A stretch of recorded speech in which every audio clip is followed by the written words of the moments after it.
नमस्कार, प्रणाम, अस्सलाम वालेकुम। हम आप सब के आपन, आपके प्यारा दुलारा ये कार्यक्रम के होस्ट और आप सबके दोस्त प्रदीप पांडे चिंटू और पूरा भोजपुरी दर्शकगण के स्वागत कर रहल बानी भोजपुरी टेलीविजन इतिहास के सबसे बड़ा, सबसे भव्य और सबसे अद्भुत रियलिटी शो जवना के नाम है जी गंगा प्रेजेंट्स मेम साहब नंबर 1 चलनी के चालल बबनी।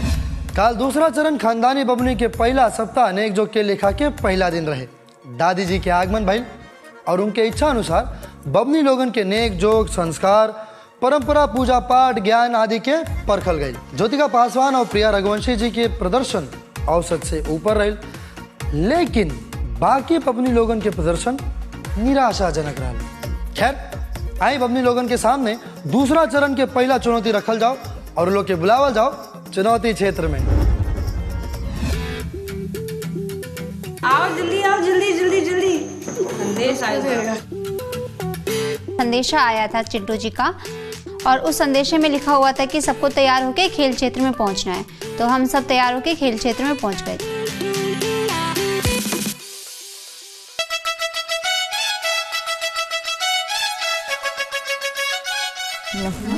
प्रणाम। सब कोई जब हमन गईली जा तैसे हमन देखत ही तो टोकरी दू ठे रखल रहल, तो हमरा कैसे समझ में आल कि शायद हो सकता टोकरी में गुब्बारा उबारा डाले वाला गेम हो या तो सब्जी लेके कपारे पे बेचे वाला हो। प्रणाम, नमस्कार। त दूसर चरण खानदानी बबनी के पहला हफ्ता नेक जोग के लेखा के चुनौती में स्वागत बा आप सब लोग के। का हाल बा? ठीक बा। तो चली, तो सबसे पहले हम चाहें कि आप लोग दो लोग के जोड़ी बना ली आपसी सहमति से।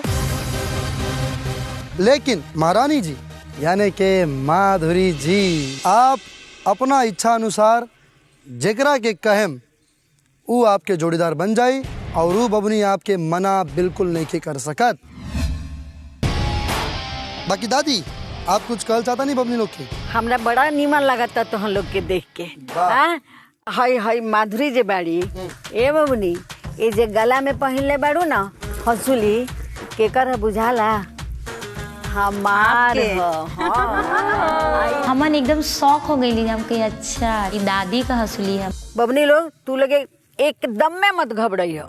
अरे तू लोग महारानी चुनल जेबू, बस तनी मेहनत तनी लगन से हर काम में अपने के निपुण बना लो। और साथे साथे बेटा हम दादी रहे, ये बात भी याद रखियो लो कि सब कुछ कैला के साथ अपन मान मर्यादा आ संस्कार के बना के रखियो लो। दादी हम सबके बहुत अच्छा ज्ञान देने, बहुत अच्छी बातें बतलने की अपन अच्छा करी, बेस्ट दे और बहुत आगे तक जाए। बाकी चली फटाफट अपन अपन जोड़ी बनाई। आई पहले माधुरी जी आप बताएं आपके केकरा संग ये जोड़ी बनावे के बा? नाम बोली। मधु। शौक था यानी कि हमार नाम कैसे ले लेलस, मगर कोई बात नहीं, हमरा कहने के अच्छा भी लागल रहला कि महारानी हमार खुद से चॉइस करती है। हमने के मन में ये आयल कि बहुत बार ज्योति के संग पेयर करके हमारा कुछ अच्छा नंबर ना आवत रहे चुनौती में, तो हम सोचले कि इस बार कोनो नया पेयर किसी और के साथ करके देखी, का पता अच्छा मतलब बॉन्डिंग बैठ जाए। अब बाकी बबनी अपन अपन जोड़ी फटाफट बना ली। चांदनी जी बताई। सुमन जी। तो जन हमार जोड़ी तो शुरू से सुमन जी रहनी है, तो हम अपन जोड़ी ना चेंज कैली। सृष्टि जी। सर प्रिया रघुवंशी। प्रिया रघुवंशी जी। तो चूंकि पिछला चुनौती में प्रिया रघुवंशी के हमार बॉन्डिंग कमाल के रहे, बहुत अच्छा हमनी के परफॉर्म करनी सन, तो अब की बार फिर से हमनी के दोनों आदमी बन गई सन जोड़ी। वानू जी। प्रिया सिंह। हमारी जोड़ी तो प्रिया चौधरी जी रही, वो तो चल गई रही घर, तो हम वनु जी के जोड़ी बन गई। ज्योति ठाकुर जी। खुशी जी। खुशी जी। बहुत बढ़िया, खुशी खुशी जोड़ी बन गई। हमने पास कोनो चारा नहीं खे तो हम बना ले रहे ओकरा के। मन में तो बिल्कुल ना रहे कि हम खुशी के बनाई, क्योंकि सिर्फ वो मुंह से बोलती है, करना उन्हें कुछ ना आवेला। ज्योतिका जी। दिव्या। हमार पेयर रहलन दिव्या जी, जेके हम शुरू से बहुत ज्यादा भरोसा करीला। सबके जोड़ी बन गई। जी सर। अब अपना अपना जोड़ीदार के पास आ जाइए।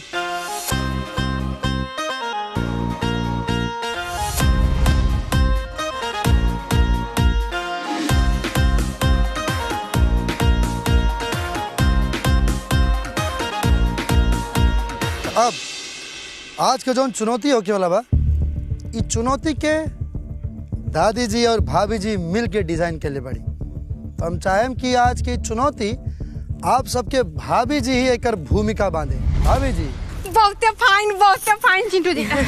दादी जी तो हम आज बता देते हैं कि आज चुनौती में ना बहुत मजा आने वाला है। अच्छा ये बताइए कि आप लोग कहियो अपना जिंदगी में मतलब अभी जितना बड़ हो गए हैं उसमें देखे हैं नयका दुल्हा दुल्हन जब ब्याह करके लोग घर आता है दौरा में डेग डाला ना। अरे इन्होंने तो सब मालूम है।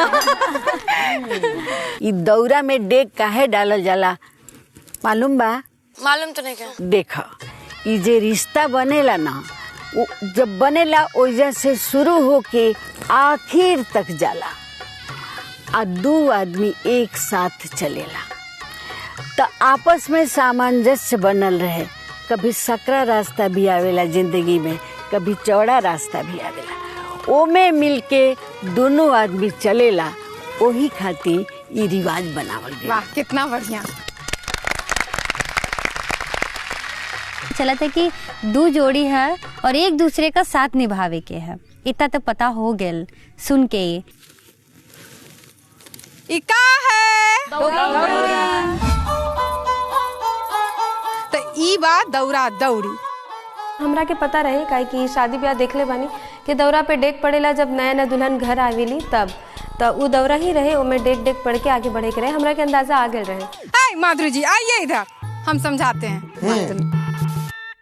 तो माधुरी जी आपकी जो साथी हुई वो पीछे से आके ऐसे अंजूरी भर ली। ठीक। और उनके अंजूरी में गुलाल रही। अच्छा।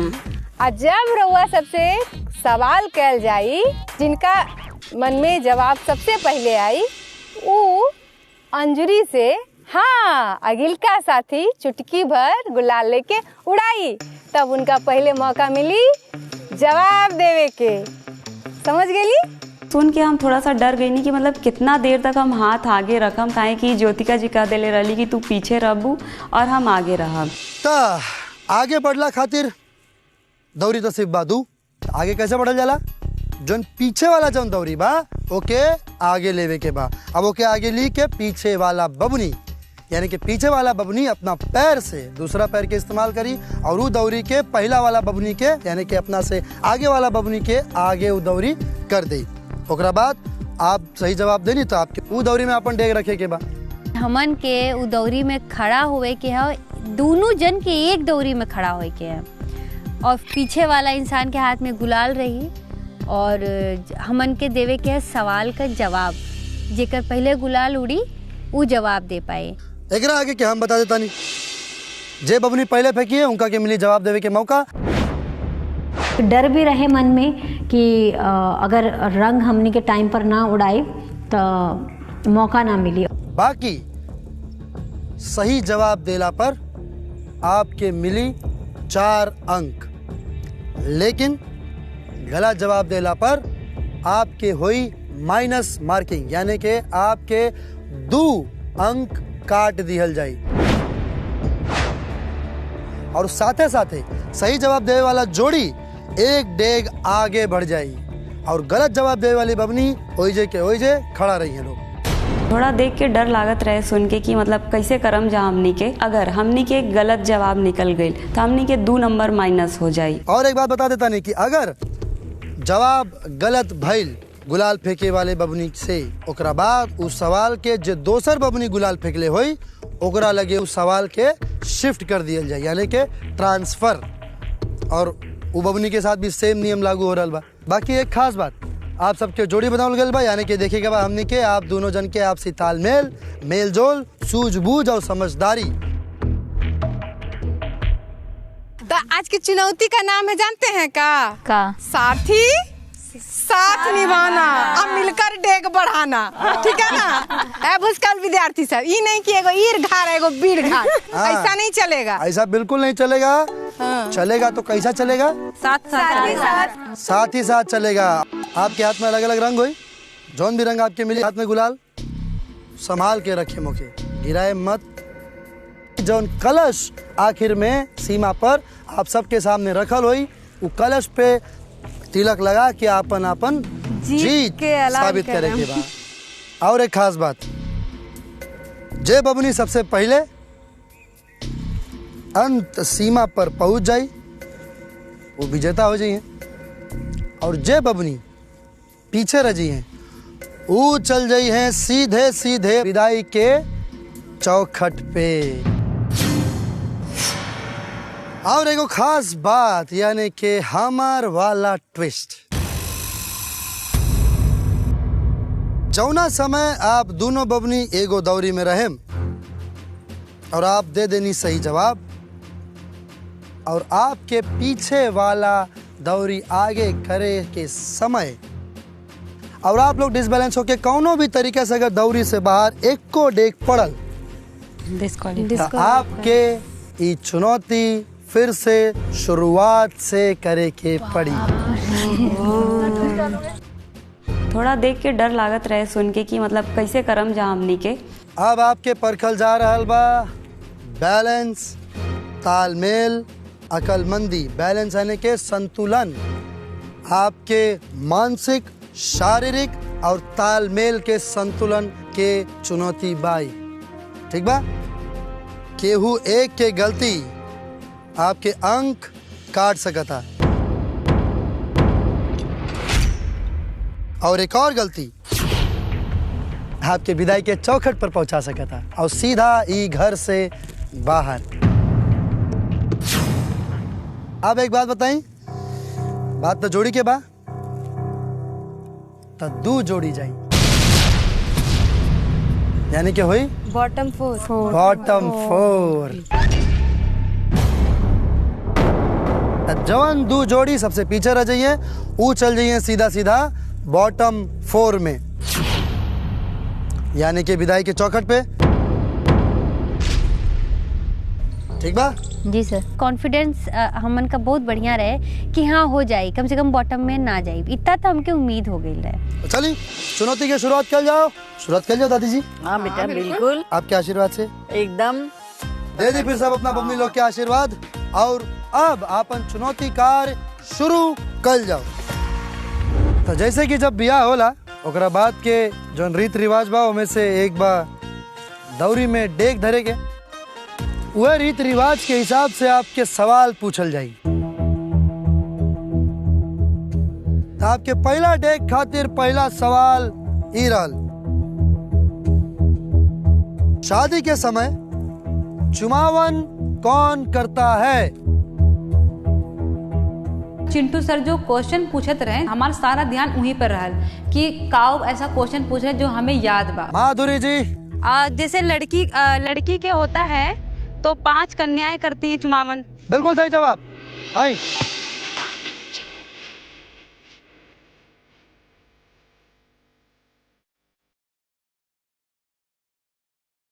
बहुत ही मतलब डर भी लागत रहा कि कहीं वो पीछे से स्लिप हो गई या हम आगे से स्लिप हो गए तो डिस्क्वालीफाई हो जाए। तो दिमाग में बहुत सारे प्रश्न उत्तर मतलब गूंज रहे थे। दूसरा सवाल, ज्योतिया व्रत कौन और किसके लिए रखता है?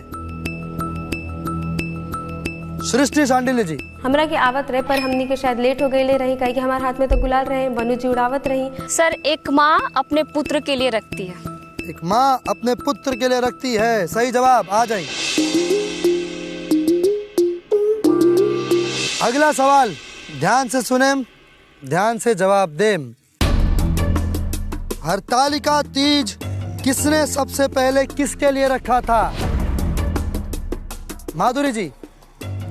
गौरा पार्वती शंकर भगवान। बहुत बढ़िया।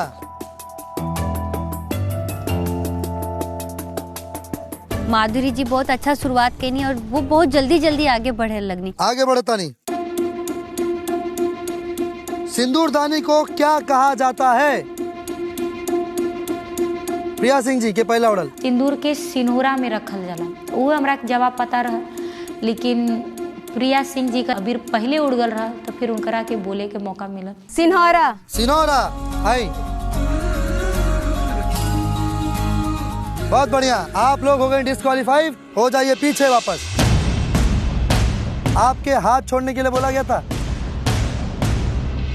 मजाक कर रहा हूँ, आ जाइए। सर ऐसा मजाक करी ना तो हार्ट फेल हो आप मत छोड़िएगा, लेकिन हाँ।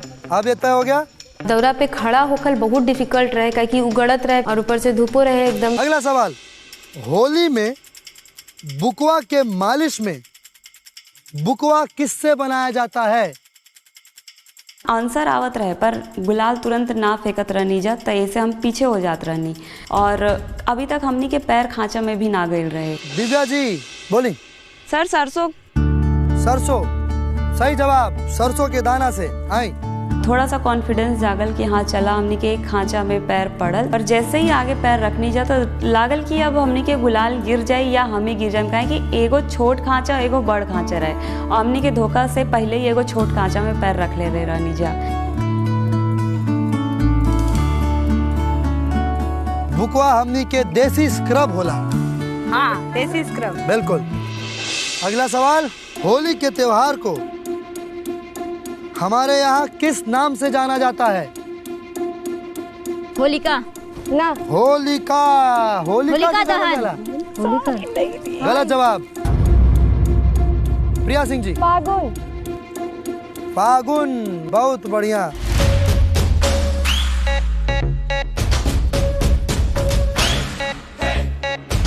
अगला सवाल, नवमी के दिन माता को कौन सा भोग चढ़ाया जाता है? खुशी जी बोली। सर हलवा पूरी छोले।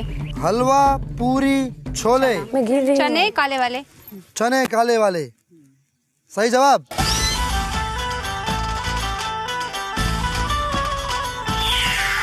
अगला सवाल, छठ पूजा में सबसे पहले अर्घ किसको दिया जाता है?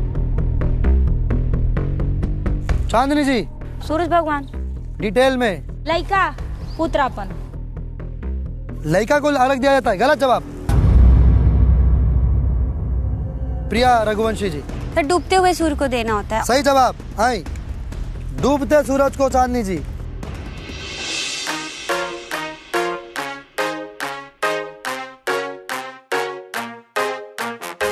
अगला सवाल,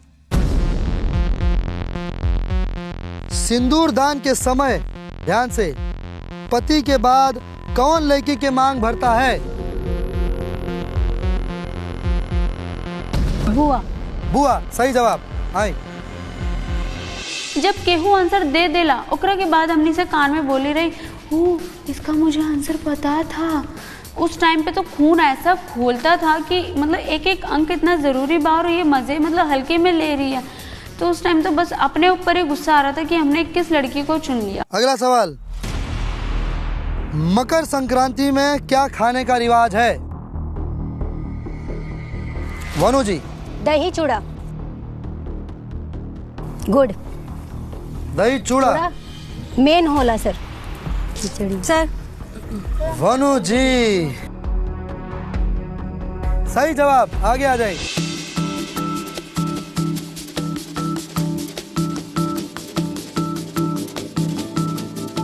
अगला सवाल, नहाए खाए के दिन प्रसाद के रूप में क्या बनाया जाता है? पता है मुझे। करो। चांदनी जी। सुमन जी कहनी पीछे से कि खीर पूड़ी तो हम हाथ उठौली, हम कहली सर खीर पूड़ी। गलत जवाब, माइनस मार्किंग। प्रिया रघुवंशी जी। चावल और लौकी डाल के चना की दाल। सही जवाब। अगला सवाल, जनेऊ धारण करते हुए जनेऊधारी क्या पहनते हैं? वनु जी। पीला वस्त्र। पीला वस्त्र जी, सही जवाब।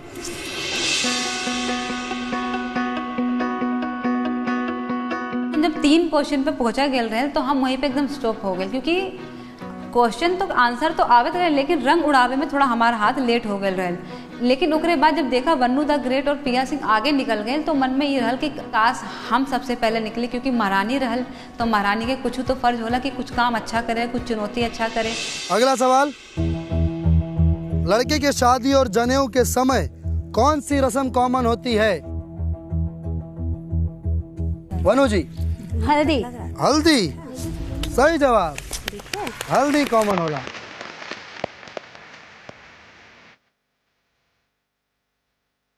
वनु जी, आपके अंक अब तक भइल कुल 18 और आप 6 पड़ाव पार कर चुकल बानी।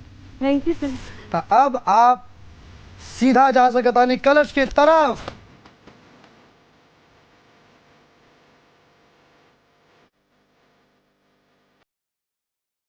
हमने पर कछुआ की तरह धीरे धीरे धीरे करके आईनी, लेकिन एकदम जाके फर्स्ट रैंक पर हमने के आ गई नहीं।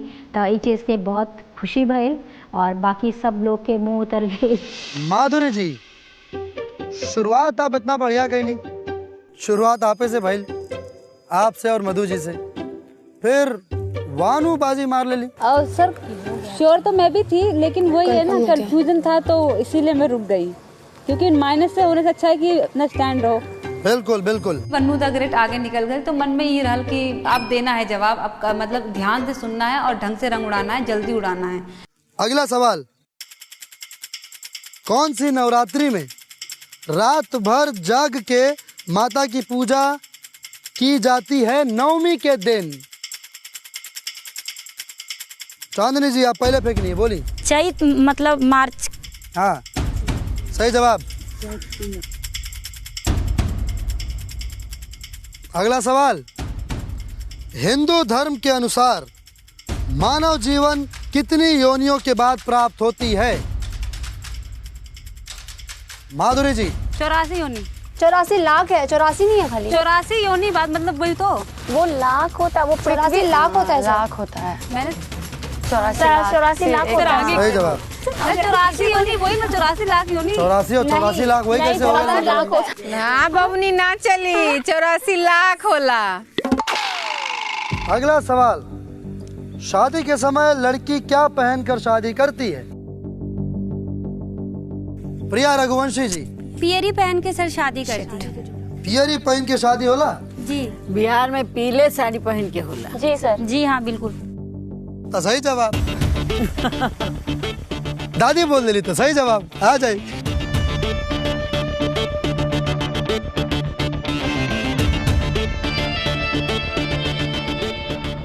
अगला सवाल, मुंडन के दौरान बच्चे के बाल कौन पकड़ता है? ज्योतिका पासवान जी। हमार घर में मुंडन यही लॉकडाउन में हो रहल तो हमके याद रहल। बुआ पकड़ती है। बुआ पकड़ती है, बिल्कुल सही। तो आप भी दौरा पकड़ के आगे ले लीजिए।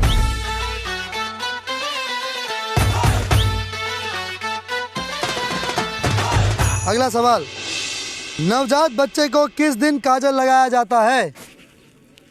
माधुरी कश्यप जी। छठ वाले दिन, छठी का दिन, छठे दिन मतलब। हम लोग का भी तो था। छठी के दिन, सही जवाब। अगला सवाल, बच्चे का नामकरण कौन करता है? चांदनी जी। मामा। मामा, गलत जवाब चांदनी जी, माइनस मार्किंग। चांदनी बहुत प्रयास करत रहे, लेकिन सुमन के कोनो हमें मतलब जैसा होता है ना कि एकदम उत्सुकता, वो कुछ दिखाई ना देते रहल। ज्योतिका पासवान जी। बुआ करती है। बुआ? हाँ। किसकी बुआ? बच्चे की। बच्चे की बुआ, सही जवाब।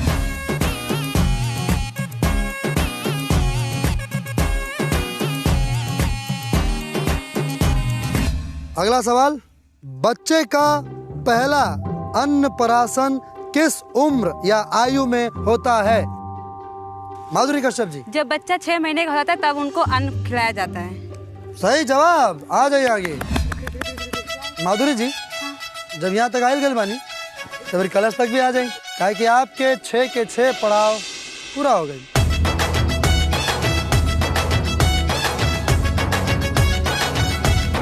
अगला सवाल, मुंडन के बाद शिशु के बाल को क्या किया जाता है?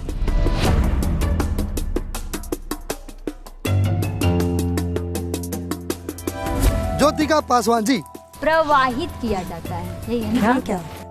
ज्योतिका जी, ओके कहल जाला, जौन भी नदी में कुछ भी ऐसे चीज जब डालल जाला तो कहल जाला विसर्जित किया जाता है, यानी कि उस बाल का विसर्जन किया जाता है। आपके खैर जवाब सही रहे, पर्यायवाची शब्द रहे, चाहे आपके शब्द नहीं क्या रहे, कौन बात ना, सही जवाब। ज्योतिका जी, आपके तो 6 पड़ाव पूरा हो गए ना? हाँ, तो जाए तब क्या देखा था नहीं? हमने के भले निकलने जा थोड़ा देर से ही, पर हमके पूरा 20 में 20 मिलल ई चुनौती में, काहे कि हमार एक भी माइनस मार्किंग ना रहे, एक भी कहीं हम गलत ना बोलले रहनी, बहुत आराम से खेल के दिमाग से आगे गए रहनी।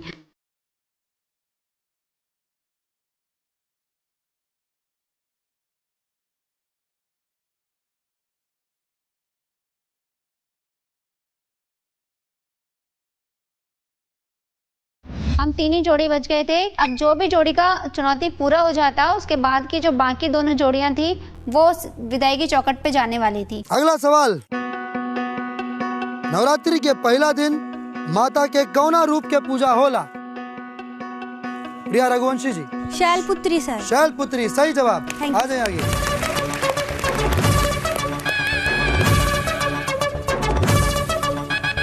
अगला सवाल, बच्चे को नजर ना लगे इसलिए उन्हें क्या पहनाया जाता है? चांदनी जी। काला धागा। हमन के गांव में जैसे छोटा बच्चा पैदा होला तो ओकर हमन काला धागा, क्योंकि वो गंडो भी कहलाता, हाथ में, पैर में, कमर में, गले में, सब जगह बांध देवल जाला ताकि बच्चा के नजर ना लगे। सही जवाब। आ जाए आगे।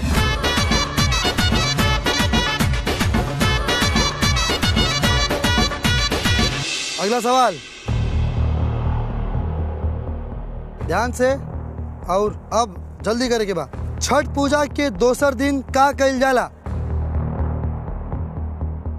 प्रिया रघुवंशी जी। खरना। खरना सही जवाब।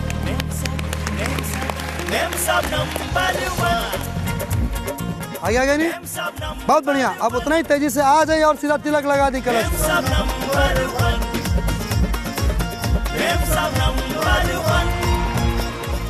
बच गए बाणी 2 गो जोड़ी।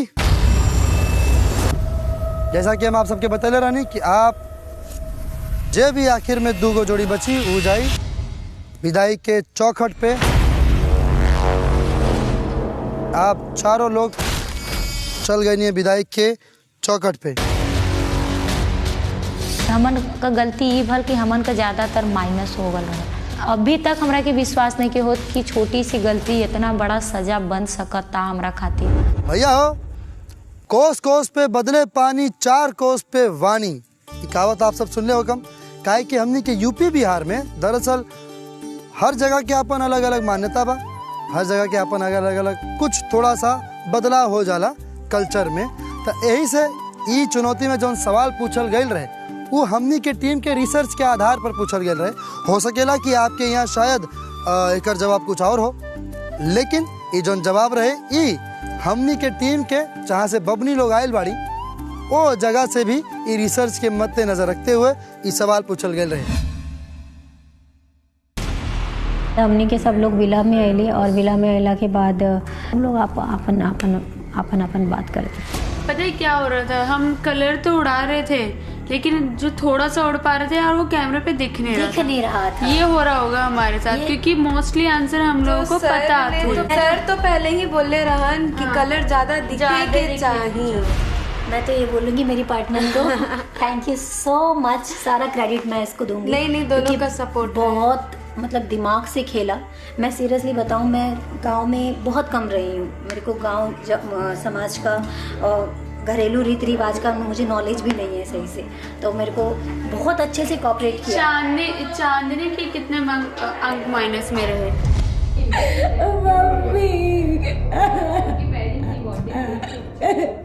चांदनी बहुत अपना आपके मजबूत समझना, बहुत अच्छा करेंगे।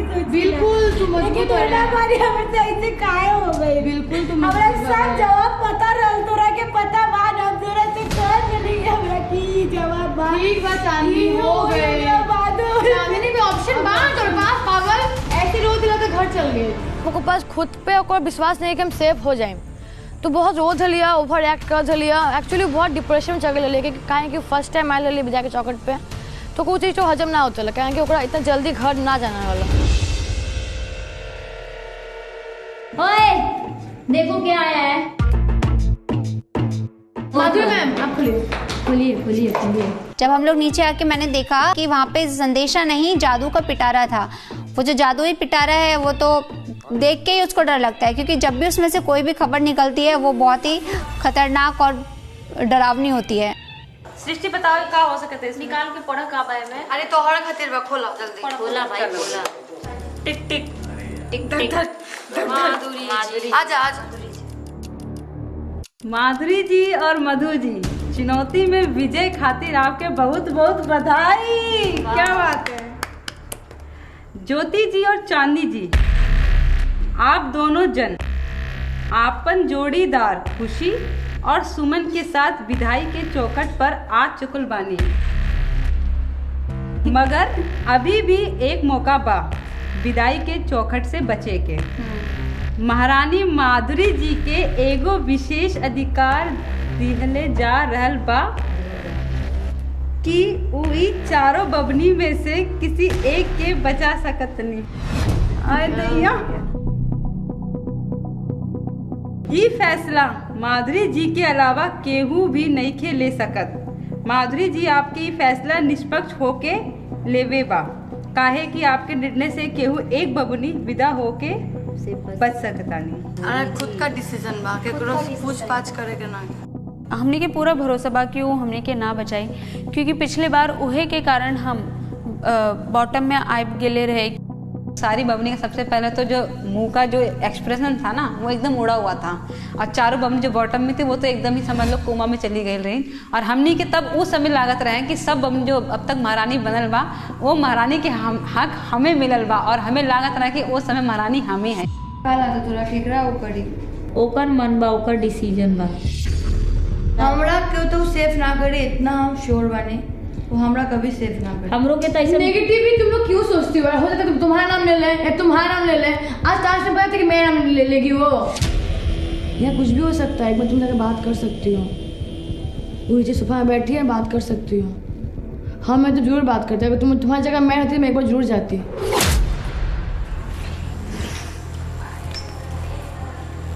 पढ़ रहे हो? सोचा था नहीं का करे बहुत। देखिए आपके 4 ऑप्शन में डलबा है ना। अब मैं ये नहीं बोलूँगी कि मुझे सेव कर लो, बट हाँ आपको लगे तो कर देना। ओकर बात सुन के हमने ये लगल कि ओके इस शो में कोनो इंटरेस्ट ना आवे, कि मतलब जैसे हमनी के बाद कि हम मकसद लेके आयल बानी कोनो शो जीते, लेकिन ओकर अंदर ऐसा कुछ हमके देखे के ना मिलल। तो हम समझ गए कि अगर हम इसके बचावे तो एकर भाग्य होई, और ना बचावे तो कोई दुख ना होई। मैंने रिक्वेस्ट कर ली थी अपनी तरफ से, लेकिन मुझे अंदर ही अंदर ये लग रहा था कि वो शायद मेरी बात नहीं मानेंगी और वो हो ना हो ज्योति को ही सेव करेंगी। हमने क्या बचा अब वही बात बना कि हम एक मतलब चारों के ऊपर सोच रहे हैं कि किसको बचाएं किसको ना बचाएं। वो बोले जाला ना कि जब गले में हंसली आ जाई तो फिर अलग ही महारानी बन जाई। तो वो मतलब उनके अंदर माधुरी नहीं, उनके अंदर एक रानी के झलक हमने के देखल के मिलल वो टाइम पे। अगर आप हमको बचाओगी तो हमारी दोस्ती भी आगे जाएगी। अच्छा बताओ, हम चारों में से सबसे ज़्यादा बॉन्ड किसका स्ट्रॉन्ग है? अब जाहिर सी बात बा कि हम साथ में आयल बानी, साथ में रूम शेयर करे बानी, हर चीज़ साथ में खेले, तो आपके संग मेरी बॉन्डिंग ज़्यादा अच्छी बा। तो थोड़ा हमने लिए सोच लो। सोचा ताने नहीं बस सोचो, क्योंकि यहाँ पहले भी हमने दिल तोड़े रहे, हमने बिल्कुल भी उम्मीद ना रहे कि यहाँ हमने के नाम लिखते। तो हम ये चाहे कि अभी आप हमने के नाम ना तोड़ी, नाम और दिल दोनों ना तोड़ी। बहुत ही इमोशनल करके मतलब अंदर से हमनी के वो अपन प्रस्ताव रखत रहे, लेकिन उनका प्रस्ताव हमके पसंद ना आए, क्योंकि वो सिर्फ अपन मतलब के लिए हमसे बात करत रहे, क्योंकि वो बॉटम में रहे। ओकरे बाद जब खुशी और ज्योति से हमनी की बात हो गई तो हम अपने रूम में आ गए, वहाँ पे लेटे रहे। तो ये सोच रहे कि काव करी केकरा बचाई केकरा, मतलब दिमाग एकदम काम ना करत रहे। बहुत बुरा फंस गई, का करी है भगवान। चलो हटाओ, देखा जाए जो देखा है, सब जो मन में आयो कह दब, जो हमारे कंपटीटर हुई होकर हटा दे, साफ सीधी बात। जब हम सबके चुनौती हो गई तो उसके बाद हम सबके मतलब दादी के साथ दादी की बैठक में बुलाए गए। तो हमें लगे कि लगता है कोनो और खेल हुई वो में अलग अलग जावे के बाद, और सबके ही कहल गए कि सुंदर से एकदम बन के आवेल रहा, साड़ी एकदम बढ़िया से पहन के इंडियन ड्रेस में आवे के बाद।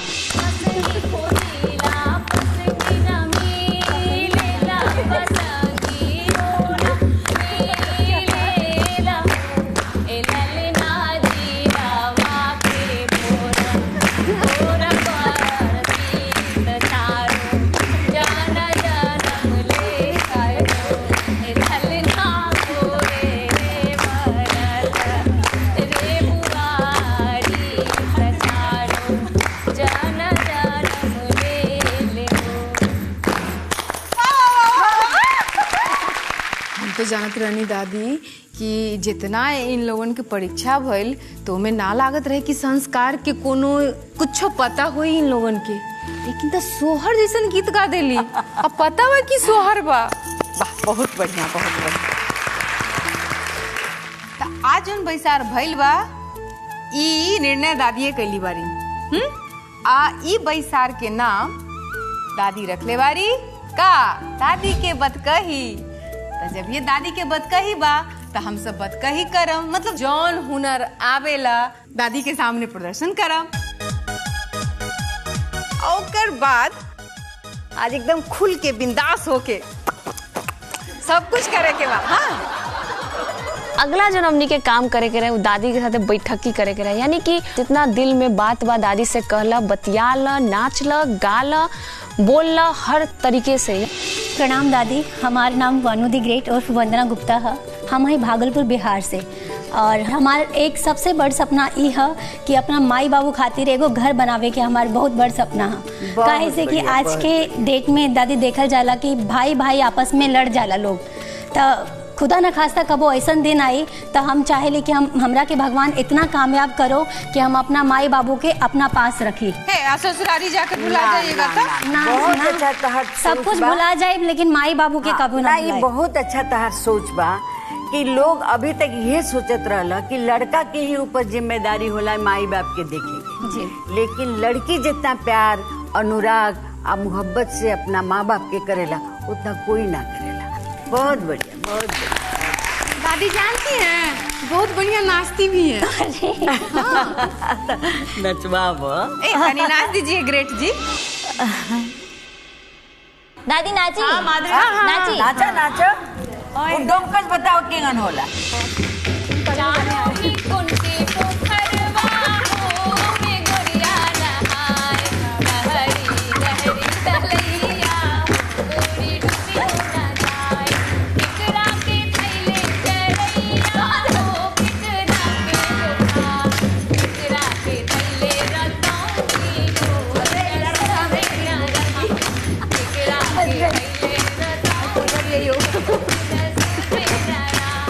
हम सोहर गईनी, कजरी गईनी, झूमर गईनी, मतलब लागल कि हाँ हमरा मन लायक कुछ भइल बा, एकदम दिल से हम एंजॉय कईनी। बहुत बढ़िया, बहुत बढ़िया। अब तो हम लोग एगो परखे के बा हमरा।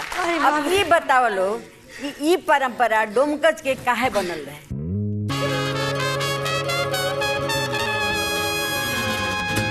हम बताइए, बतावा। जैसे बारात विदा हो जाला, हाँ, तो घर में सब औरतें रह जाने, हाँ, तो कोनो चोर उचक्के का डर लागे तो शोर शराबा रही तो ऐसे अब गहना गुड़िया सब पहने रहे, घर में पैसा रहे तो ऐसे शोर उचक्का रहे तो कोनो को पता न चली ना। एकदम सही, एकदम सही। हमनी के संस्कृति में हर चीज के रक्षा करे के भी उपाय बा, जेके हमने सांस्कृतिक रूप दे के ओकरा के करेला। अकेले अकेले तो सब अपनी लोग नाच दिखा दल, अब एक साथ सब कोई नाचल। हाँ बिल्कुल, गाना बजावा हो।